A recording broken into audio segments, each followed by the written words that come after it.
الکریم بسم اللہ الرحمن الرحیم ما کان محمد ابا احد من رجالکم ولکن رسول اللہ و خاتم النبیین۔ حضرات گرامی قدر، یہ انجمن، یہ بزم، یہ محفل، یہ اجلاس اس اعتبار سے بڑا ہی خوبصورت ہے کہ یہاں پر وقت کے بڑے بڑے علماء جلوہ افروز ہیں۔ یہ بہاریں جو آج ہم دیکھ رہے ہیں، اس سے بہت خوبصورت بہاریں ہمارے اکابرین نے دیکھی تھیں۔ ایک وقت وہ بھی تھا جب سید داؤد غزنوی رحمۃ اللہ علیہ، علامہ علاء الدین صدیقی اور مولانا اسماعیل سلفی ہمارے اسٹیجوں کی رونق ہوا کرتے تھے۔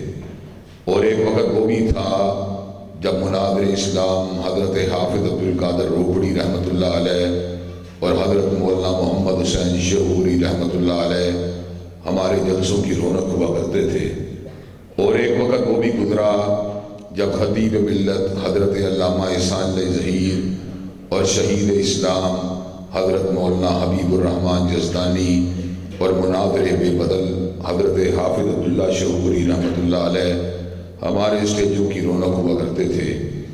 آج وہ ہم میں نہیں رہے، لیکن ان کے نقوش پا آج بھی ہمارے درمیان موجود ہیں۔ آج مجھ ایسا گناہگار علماء کے اس اجتماع میں جلوہ افروز، جہاں بڑے بڑے علماء جلوہ افروز ہیں، ان کی خدمت کے اندر حاضری کو لگوا رہا ہے، اور میں یہ بات کی دعا اللہ سے مانگ رہا ہوں، اللہ اس بزم کی شان کو برقرار رکھنا اور قیامت کے دن بھی ہمیں انہی لوگوں کی رفاقت عطا فرمانا۔ جو صلحاء کی رفاقت ہے، یہ بہت بڑے اعزاز کی بات ہے۔ حضرت یوسف علیہ السلام کو اللہ نے علم تعبیر بھی دیا تھا اور حکومت بھی دی تھی۔ جب سب کچھ مل گیا تو پھر کیا دعا مانگی؟ توفنی مسلما والحقنی بالصالحین۔ اللہ تعالیٰ اب ایک ہی دعا ہے، اسلام پہ موت دینا اور صلحاء کی رفاقت دینا۔ حضرات گرامی قدر، انتخابی معرکے کے دوران یہ اللہ کی بڑی کرم نوازی ہے۔ الحمدللہ نہ باجا بجایا، نہ گانا سنایا، نہ سنا، نہ ڈھول کی بجائی، فقط اللہ اکبر کا نعرہ ہی لگایا ہے۔ الحمدللہ یہ اللہ تبارک و تعالیٰ کا بڑا ہی احسان ہے کہ انتخابی کمپین کے دوران بھی نمازوں کو باجماعت ادا کرنے کی سعادت حاصل ہوتی رہی، اور یہ اللہ تبارک و تعالیٰ کی توفیق ہے۔ اور میں یہ بات سمجھتا ہوں کہ ہماری انتخابی کمپین کو ہر طرح کی خرافات سے، ہر طرح کی جو غلط قسم کی روایات ہیں ان سے پاک ہونا چاہیے، اور یہ انتخاب غرور اور پگڑی کی جنگ کی بجائے کلمت اللہ کی سربلندی کے لیے ہونا چاہیے۔ اس لیے کہ غرور اور ناک کی جنگ جو ہے وہ مسلمان کے شایان شان نہیں ہے۔ میں مساوات بنی آدم کے اوپر انتہائی پختگی سے یقین رکھتا ہوں۔ یقیناً اللہ تبارک و تعالیٰ نے اہل تقویٰ اور اہل علم کے درجات بلند فرمائے ہیں، لیکن بتقاضۂ بشریت، حقوق و فرائض کے اعتبار سے ہم سب لوگ ایک برابر ہیں۔ ہم میں سے کسی شخص کو اپنی بستی کی نسبت سے، اپنے علاقے کی نسبت سے اور اپنی برادری کی نسبت سے دوسرے کے اوپر کوئی فوقیت حاصل نہیں۔ فوقیت کی اگر کوئی وجہ کائنات میں ہو سکتی ہے تو وہ علم ہے، ایمان ہے، تقویٰ ہے۔ اللہ ہم سب کو تقویٰ والی زندگی نصیب فرمائے۔ حضرات گرامی قدر، مجھ سے بیشتر دو جید خطباء نے اللہ کی توحید کو ببانگ دہل بیان کیا۔ یقیناً اللہ تبارک و تعالیٰ کی توحید اور اس کی وحدانیت بڑا ہی بلند موضوع ہے، اور میں کئی مرتبہ سوچتا ہوں کہ اللہ تبارک و تعالیٰ کی وحدانیت کا حق کوئی خطیب ادا ہی نہیں کر سکتا۔ اللہ تبارک و تعالیٰ کی ذات کے تعارف کے لیے فقط وہ کلمات کفایت کرتے ہیں جو خود اللہ تبارک و تعالیٰ نے نازل فرمائے ہیں۔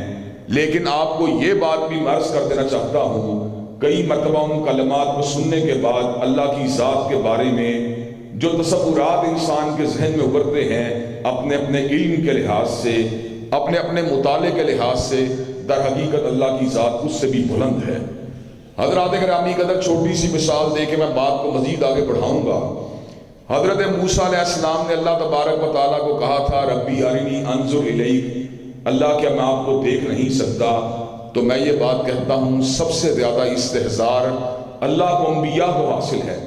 اللہ کا استحضار انبیاء سے زیادہ تو کسی کو بھی حاصل نہیں۔ لیکن انبیاء علیہ السلام کا بھی حالت یہ ہے اور عالم یہ ہے اپنی علم، اپنی تقوی، اپنی للہیت اور بلندی کے باوجود کہ اللہ نے سیدنا موسیٰ کو کہا تھا لن ترانی ولکن انظر الی الجبل فإن استقر مکانہ فسوف ترانی، اے موسیٰ علیہ السلام آپ مجھے نہیں دیکھ سکتے، اپنی نگاہ کو پہاڑ کے اوپر ڈالیے، اگر پہاڑ اپنی جگہ پہ باقی رہ گیا تو پھر دیکھنے کی بات بھی ہو جائے گی۔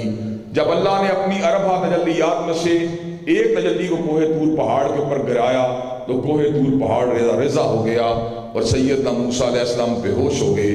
جب حالت ہوش میں آئے تو الفاظ کہے تو عجیب کہے، سبحانک تبت الیک وانا اول المؤمنین، اللہ تیری ذات اس بات سے پاک ہے کہ ان آنکھوں سے تیرے چہرہ پر نور کی زیارت کی جا سکے، میں تجھ سے توبہ کا طلبگار ہوں اور تیری ذات کے اوپر ایمان لے کے آتا ہوں۔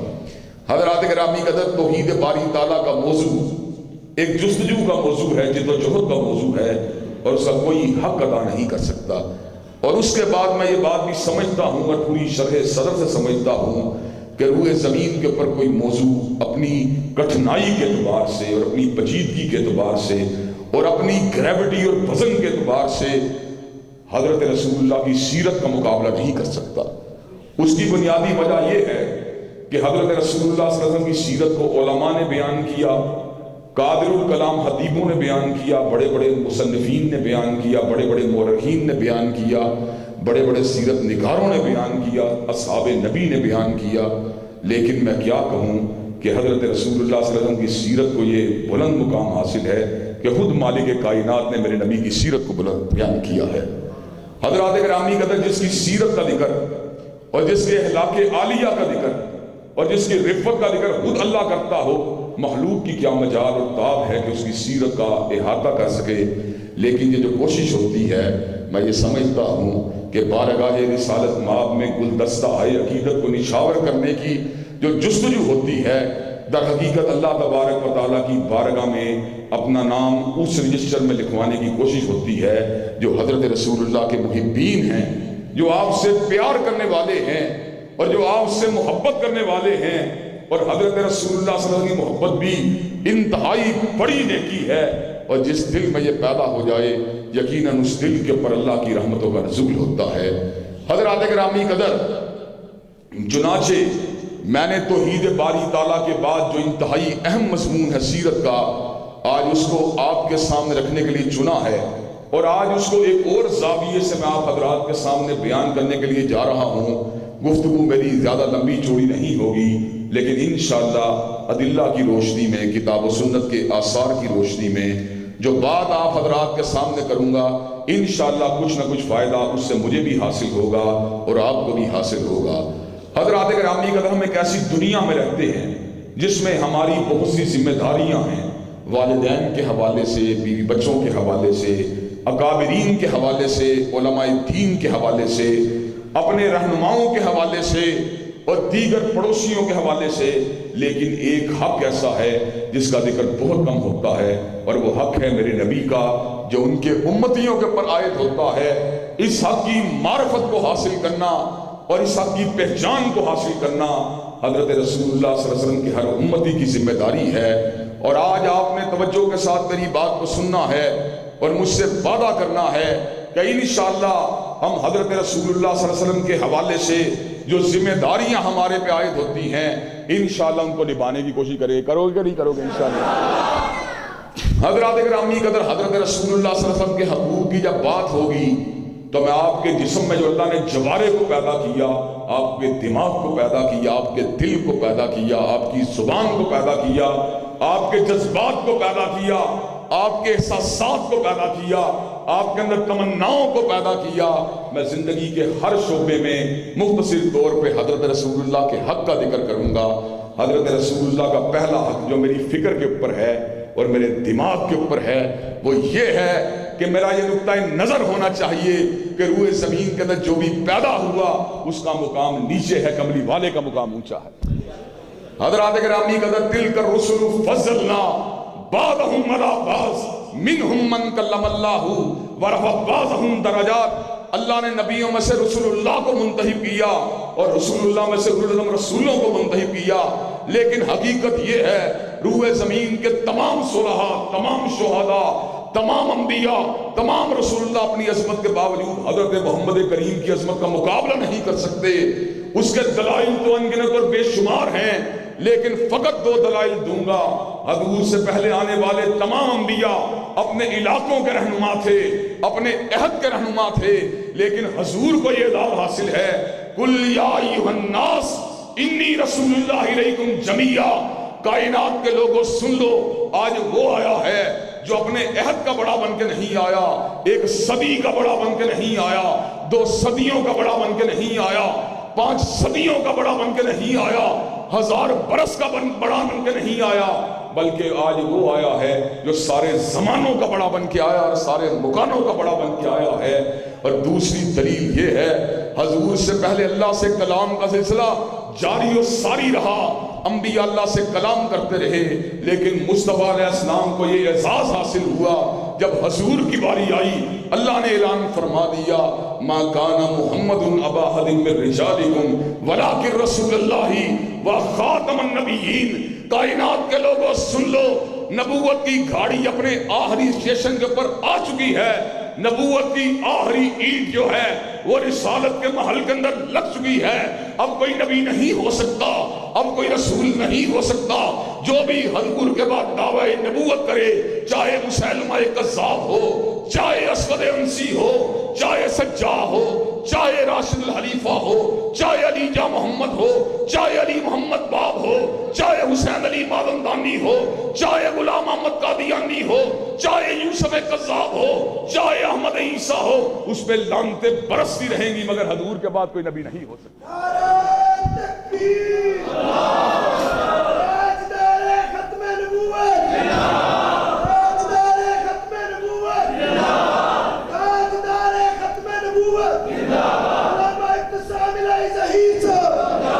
حضرات گرامی قدر، دوسری بات، دوسرا حق جس کا تعلق میرے دل کے ساتھ ہے وہ یہ ہے کہ میرے دل میں اللہ کی جمی مخلوقات میں سے اللہ کی ذات کے بعد سب سے زیادہ پیار اگر ہونا چاہیے تو سیدنا مصطفیٰ کا ہونا چاہیے۔ حضرات پیار کی 2 قسمیں ہیں، آپ نے میری بات کو ذرا نوٹ کرنا ہے۔ پیار کی 2 قسمیں ہیں، ایک حلال ہے اور ایک حرام ہے۔ حلال پیار ماں سے ہوتا ہے، باپ سے ہوتا ہے، بیوی سے ہوتا ہے، بچے سے ہوتا ہے، گھر بار سے ہوتا ہے، کھیتوں کھلیانوں سے ہوتا ہے۔ حرام پیار میکدے سے ہوتا ہے، جوئے کے اڈے سے ہوتا ہے، غیر محرم عورت سے ہوتا ہے، آوارہ اور گندے قسم کی مجلس سے ہوتا ہے۔ حرام پیار تو حرام پیار ہے، لیکن حلال پیار پہ بھی ایک وقت وہ آتا ہے جب وہ حرام ہو جاتا ہے۔ وہ حرام کب ہوتا ہے؟ جب حلال پیار مصطفیٰ کی محبت سے آگے بڑھ جائے، وہ بھی حرام ہو جاتا ہے۔ قل ان کان آباؤکم وابناؤکم واخوانکم وازواجکم وعشیرتکم واموال اقترفتموها وتجارۃ تخشون کسادها ومساکن ترضونها احب الیکم من اللہ ورسولہ وجہاد فی سبیلہ فتربصوا حتی یاتی اللہ بامرہ واللہ لا یہدی القوم الفاسقین۔ جس کو باپ سے پیار زیادہ ہے، بیوی سے زیادہ ہے، بیٹے سے زیادہ ہے، بہن سے زیادہ ہے، دکان سے زیادہ ہے، مکان سے زیادہ ہے، مصطفیٰ سے کم ہے، وہ اللہ کے عذاب پہ انتظار کرے، اللہ فاسقوں کو ہدایت نہیں دے۔ حضرات دنیا کا ہر پیار مصطفیٰ کے پیار کے اوپر نشاور کر دیا جائے، حضور کی محبت کا مقابلہ کائنات کی کوئی محبت بھی نہیں کر سکتی۔ حضرات گرامی قدر، تیسرا نقطہ اور تیسرا حق جس کا تعلق میرے اعمال کے ساتھ ہے، میری نمازوں کے ساتھ ہے، میرے روزے کے ساتھ ہے، میرے حج کے ساتھ ہے۔ حضرات گرامی قدر، وہ حق یہ ہے کہ دنیا کے اندر جتنے لوگوں کی میں نے اطاعت کرنی ہے، کسی کی اطاعت بھی حضور کی اطاعت کا مقابلہ نہیں کر سکتی۔ حضرت رسول اللہ کی اطاعت غیر مشروط ہے، باقی ہر کسی کی اطاعت مشروط ہے۔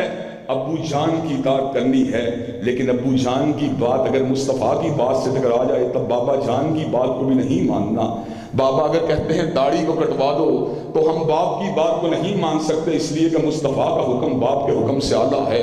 ہم نے ماں کی اطاعت کرنی ہے، لیکن اگر ماں بیٹی کو یہ بات کہے بیٹی برقعے کو نہیں پہننا، اب ماں کی بات کو نہیں مانا جائے گا بلکہ مصطفیٰ کی بات کو مانا جائے گا۔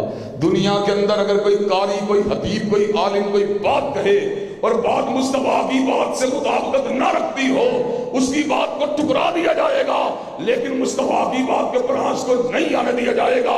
اس کی بنیادی وجہ یہ ہے جس نے خطیب کی بات کو مانا اس نے خطیب کی بات کو مانا، جس نے ادیب کی بات کو مانا اس نے ادیب کی بات کو مانا، جس نے عالم کی بات کو مانا اس نے عالم کی بات کو مانا، جس نے محدث کی بات کو مانا اس نے محدث کی بات کو مانا، جس نے مجتہد کی بات کو مانا اس نے مجتہد کی بات کو مانا۔ لیکن آمینہ کے لال کو یہ شرف حاصل ہوا، من یطیع الرسول فقد اطاع اللہ، جس نے آپ کی بات کو ماننا ہے اس نے فقط آپ کی بات کو نہیں ماننا بلکہ اللہ کی بات کو ماننا ہے۔ حضرات گرامی قدر، اسی لیے پنجابی کسی شاعر نے کہا تھا، ہر لفظ شریعت بنیا جب نبی نے زبان ہلائی۔ حضرات گرامی قدر، یہ اعزاز کائنات میں کسی دوسرے کو حاصل نہیں۔ اور حضرات گرامی قدر، چوتھا حق جس کا تعلق میری دعاؤں کے ساتھ اور میری تمناؤں کے ساتھ ہے، وہ حضور کا ہمارے اوپر حق ہے کہ جب والدین نے ہمیں پیار کیا، ہمیں پالا پوسا، تو ہمیں والدین کے لیے دعا کرنے کا حکم دیا گیا، رب ارحمہما کما ربیانی صغیرا۔ اللہ جنہوں نے بچپنے میں میرے پہ رحمت کی، میرے پہ رحم کیا، اللہ تو ان پہ رحمت فرما۔ حضرات گرامی قدر، والدین کے احسانات کیا ہیں؟ اللہ کی قسم کائنات کے سب والدین کے احسان جمع ہوں مصطفیٰ کے احسانات کا مقابلہ نہیں کر سکتے۔ مصطفیٰ نے جینے کا طریقہ بتلا دیا، جیون کا طریقہ سکھلا دیا، امن کا طریقہ بتلا دیا، کاروبار کا طریقہ بتلا دیا۔ اب میری دعاؤں اور تمناؤں کو درود کے سانچے میں ڈھل جانا چاہیے۔ جو ایک مرتبہ سید ولد آدم پہ درود بھیجے گا، اللہ 10 مرتبہ اس کے اوپر درود بھیجے گا، اور جو بھیجتا ہی رہے گا اللہ اس کے گناہوں کو بھی معاف کر دے گا، غموں کو بھی دور فرما دے گا۔ حضرات گرامی قدر، حضرت رسول اللہ کا 5واں حق میری حص جمالیات کے ساتھ ہے۔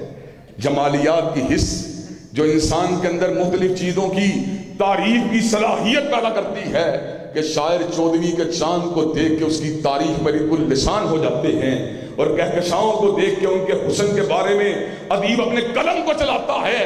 میری جمالیاتی حص کے اوپر حضور کا یہ حق ہے کہ مجھے ان کی شان اقدس کے اندر اچھے الفاظ کہنے چاہیے، ان کی شان اقدس کے اندر اچھے اشعار کہنے چاہیے۔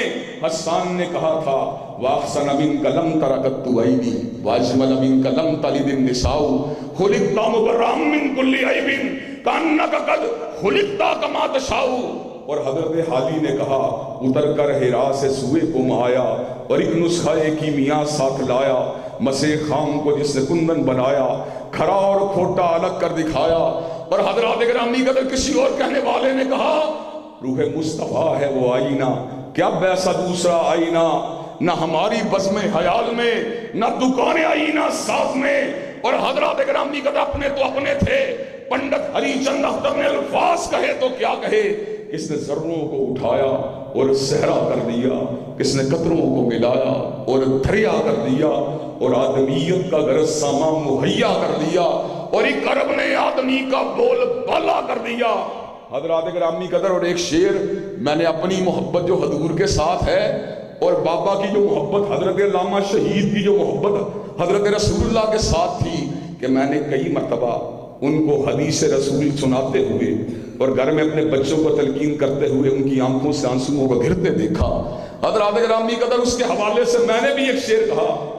کس کے حوالے سے؟ حضرت رسول اللہ کی محبت جو حضرت علامہ شہید کے دل میں تھی، تھا ان کی غلامی کا، یعنی رسول اللہ کی غلامی کا، تھا ان کی غلامی کا بابا کو نشہ ایسا، تھا ان کی غلامی کا بابا کو نشہ ایسا کہ زیست کے سب لمحے اسی میں رہے مخمور۔ حضرات گرامی قدر، حضرت رسول اللہ کی غلامی کے نشے میں دھت رہے حضرت علامہ شہید، اور حضور کی شان اقدس کو بیان کرتے کرتے اس دنیا فانی سے کوچ کر گئے، اور ہمیں بھی یہ سبق دے کے گئے، بیٹے جب تک زندہ رہنا مصطفیٰ کی عظمت کے ڈنکے بجاتے رہنا، مصطفیٰ کی جو ہے شان کا تذکرہ کرتے رہنا، اور نعت مصطفیٰ کو پڑھتے رہنا، اور انشاءاللہ جب تک ہم زندہ ہیں حضور کی شان اقدس کا دفاع کرتے رہیں گے، اور انشاءاللہ اپنی اولادوں کو بھی محب رسول بننے کی دعا کرتے رہیں گے۔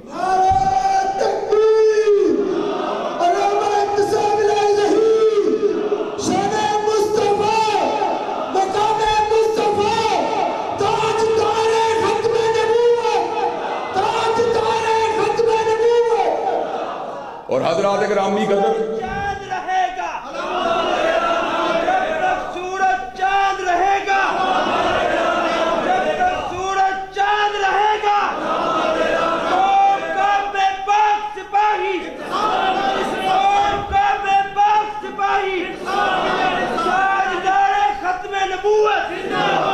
اور حضرات گرامی قدر حضور کا ایک اور حق ہے جس کا تعلق میری غیرت کے ساتھ ہے۔ کوئی مجھے ماں کی گالی دے میں برداشت نہیں کرتا، کوئی مجھے باپ کی گالی دے میں برداشت نہیں کرتا، کوئی آمینہ کے لال کو گالی دے ہم کیسے برداشت کر سکتے ہیں؟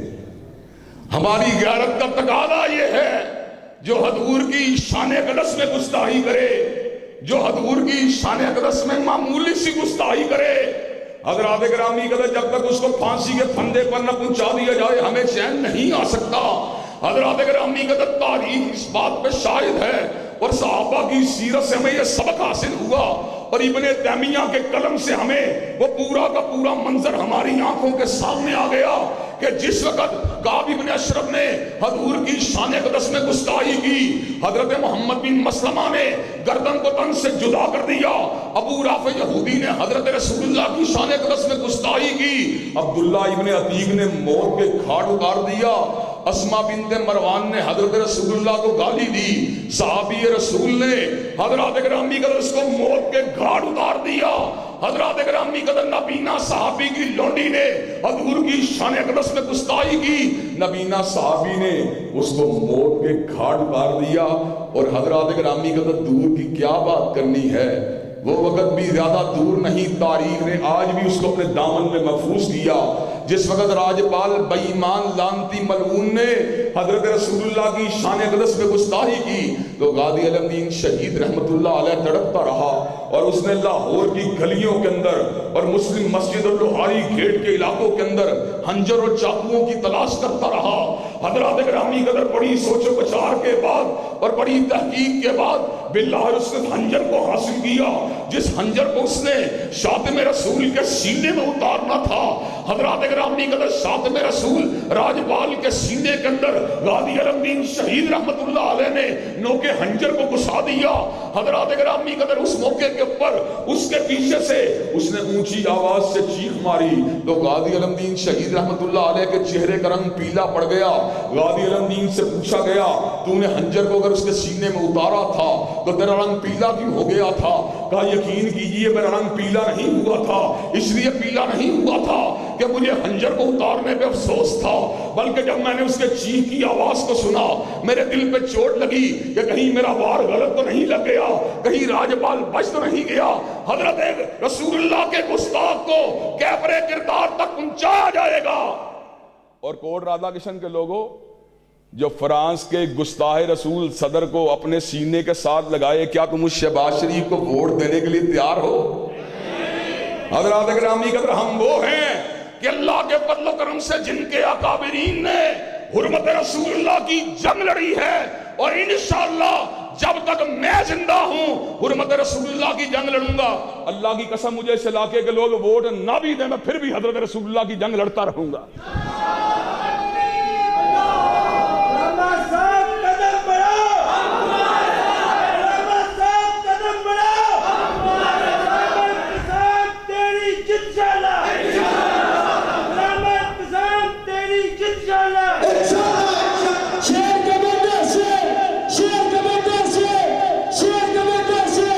حضرات گرامی قدر ووٹ کیا ہے؟ اللہ کی قسم اس علاقے کا ایک بندہ بھی مجھے ووٹ نہ دے جب تک زندہ ہوں حضرت رسول اللہ کی ختم نبوت کا بھی نعرہ لگاتا رہوں گا اور حرمت رسول اللہ کے ڈنکے بھی بجاتا رہوں گا اللہ کے فضل و کرم سے۔ اور حضرات گرامی قدر حضرت رسول اللہ کے حق تو بہت سے ہیں لیکن ایک حق جس کا تعلق میری سیاست کے ساتھ ہے، حضرت رسول اللہ کا وہ حق جس کا تعلق میری سیاست کے ساتھ ہے۔ کسی کی سیاست لینن کے نظریے کے لیے، کسی کی سیاست مغوز تم کے فکر کے لیے، کسی کی سیاست کارل مارکس کی فکر کے لیے، کسی کی سیاست میاں صاحب کے نقطہ نظر کے ابلاغ کے لیے اور کسی کی سیاست عمران خان کی ترجمانی کے لیے اور علامہ شہید کے گناہ گار بیٹے کی سیاست مصطفیٰ کی سیاست کی تنفیذ کے لیے۔ علامہ شہید کے اس گناہ گار بیٹے کی سیاست نظام مصطفیٰ کے لیے۔ حضرات گرامی قدر کئی بندے مجھے پوچھتے ہیں علامہ صاحب، حافظ صاحب، مولانا صاحب مجھے یہ بات بتلائیے، آپ پی ایم ایل این کے اوپر کیوں نہیں لڑتے؟ آپ تحریک انصاف کے اوپر کیوں نہیں لڑتے؟ میں نے کہا میں نے زبان کو حاصل کیا، اللہ کے نظام کی نکابت کے لیے حاصل کیا، مصطفیٰ کے نظام کی ترجمانی کے لیے حاصل کیا۔ میں اپنی زبان سے کسی اور کے نظام کا تذکرہ نہیں کر سکتا، مجھ کو شاہوں کی غشامت کا سلیقہ ہی نہیں۔ ظہیر کے لب ہلتے ہیں پیمبر کی ثنا خوانی میں۔ حضرات گرامی قدر صاحب قلم و کرتاس ہونے کے باوجود اور صاحب فکر و خطاب ہونے کے باوجود اللہ کے فضل و کرم سے میں نے اپنی قلم کو نہیں بیچا، میں نے اپنی زبان کو نہیں بیچا، میں نے اپنی فکر کو نہیں بیچا، میں نے اپنے منحج کو نہیں بیچا، میں نے اپنی سمت کو نہیں بیچا۔ ہزار بار بھی ہاروں پھر بھی میاں صاحب اور عمران خان کے سامنے نظام مصطفیٰ کا علم اٹھا کے آتا رہوں گا اور اللہ کے فضل و کرم سے نظام مصطفیٰ کا ڈنکا بجاتا رہوں گا۔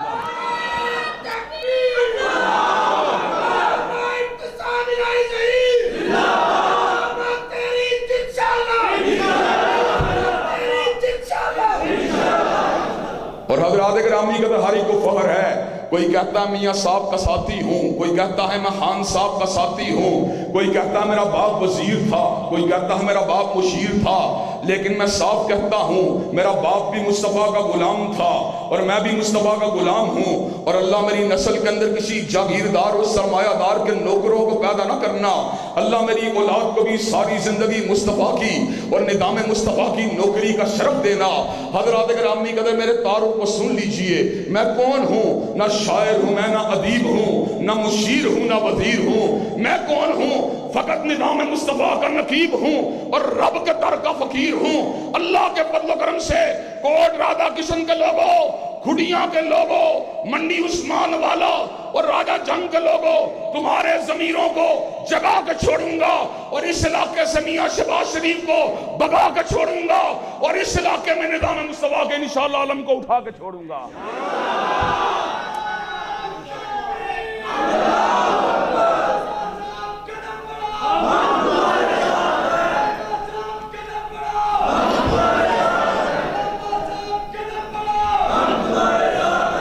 حضرات گرامی قدر میں حضور کے نظام کی نکابت سے باز نہیں آ سکتا، میں سید ولد آدم کے نظام کے ہوتے ہوئے دنیا داروں کے نظام کو نہیں مان سکتا۔ میں کملی والے کا نوکر ہوں، میں کملی والے کے حوض سے جام کوثر کو پینے کا طلبگار ہوں، میں کملی والے کی شفاعت کا طلبگار ہوں۔ مجھے دنیا داروں کی کمپنی میں اور ان کی رفاقت میں اور ان کی نوکری کے اندر کسی قسم کی کشش محسوس نہیں ہوتی۔ میں نے مصطفیٰ کی محبت کے جام کو پیا ہوا ہے۔ میں حضرت رسول اللہ کا معمولی سا پروانہ ہوں، میں آپ کا معمولی سا نوکر ہوں، میں آپ کا معمولی سا غلام ہوں، میں آپ کے نظام کا معمولی سا ترجمان ہوں۔ میری ذمہ داری یہ ہے کہ دنیا والوں کو نظام مصطفیٰ کا سبق سکھلاؤں، دنیا والوں کو نظام مصطفیٰ کی گہہ طرف بلاؤں، اور انشاءاللہ جب تک زبان ہے انشاءاللہ زبان سے بلاغ حق کرتا رہوں گا، جب تک قلم میں لکھنے کی صلاحیت ہے ہاتھ سے نظام مصطفیٰ کے نعرے لکھتا رہوں گا، اور اپنے دل کے اندر سرمایہ داروں سے نفرت کرتا رہوں گا، اپنے دل میں جاگیرداروں سے نفرت کرتا رہوں گا۔ حسنین کے نانا ہی میرے محبوب ہیں، فاطمہ کے نانا ہی میرے محبوب ہیں، علی المرتضیٰ کے شوہر علی المرتضیٰ کے سسر ہی میرے محبوب ہیں، ابو بکر عمر کے داماد ہی میرے محبوب ہیں۔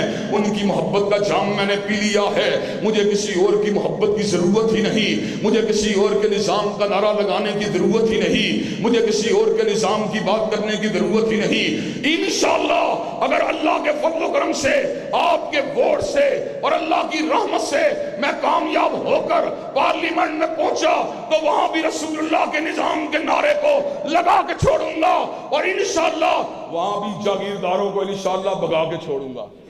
تو حضرات گرامی قدر 8 تاریخ کو دروازے پہ مور لگانے کے لیے تیار ہیں انشاءاللہ، اور مور لگوانے کے لیے بھی تیار ہیں انشاءاللہ۔ شب گریزاں ہوگی آہر جلوہ خورشید سے، اور یہ چمن معمور ہوگا نغمہ توحید سے۔ وآخر دعوانا الحمدللہ رب العالمین۔